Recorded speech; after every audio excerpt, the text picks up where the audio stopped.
साईबाबांच्या शिर्डीमधील पुण्यतिथी उत्सवाचा सुद्धा आज मुख्य दिवस आहे आणि साई दर्शनासाठी मंदिर रात्रभर खुलं असणार आहे। साई दर्शनासाठी भाविकांची रात्रीपासूनच मोठी गर्दी सुद्धा पाहायला मिळते।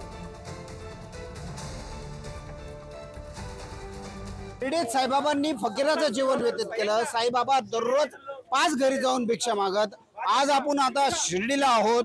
शिर्डीला साईबाबांच्या भिक्षा जोळीचा कार्यक्रम जो आहे तो सुरू झालेला आहे। कार्यकारी अधिकारी बरोबर आहेत। कार्यकारी अधिकारी साहेब, काय सांगाल, काय आहे हा भिक्षा जोळीचा कार्यक्रम, कशी त्याची परंपरा आपण जपली आहे? भिक्षा जे बाबांनी आपल्या पूर्ण मध्ये जे आहे ते दिवसातून एक वेळेस जे आहे ते भिक्षा मागून आणायचे 5 घरं आणि आलेली भिक्षामधून जे अन्न शिजवून आपल्या भक्तांना जेवू घालायचे। ते अन्नदानाचं जे पवित्र कार्य बाबांचं जे आहे ते साईबाबा संस्थांच्या माध्यमातून अविरतपणे सुरू आहे। आज बाबांचा महानिर्वाण दिन आहे।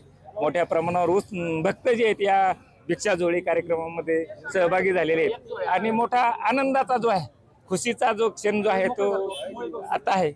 सर्वांचा उत्साह जो आहे तो शिगेला पोहोचलेला आहे। ज्याच्या दारी येई साई तो पुण्यवान असं आज शिर्डीत म्हटलं जातं आणि त्यानुसारच घरोघरी जाऊन आता साईबाबा संस्थान शिर्डी ग्रामस्थ ही जी आहे आज भिक्षा जोळी घेऊन भिक्षा मागताय। ह्याच सर्व जे धान्य एकत्र होतं ते साईबाबांच्या संस्थांच्या कोठारात जमा केलं जातं आणि त्याच्यानंतर त्याचा जो वापर आहे तो साईबाबा संस्थांच्या प्रसादालयात दिला जातो आणि तो जो भक्त प्रसाद घेतात त्याने धन्यता मानतात। प्रशांत शर्मा, पुढारी न्यूज, शिर्डी, अहिल्यानगर।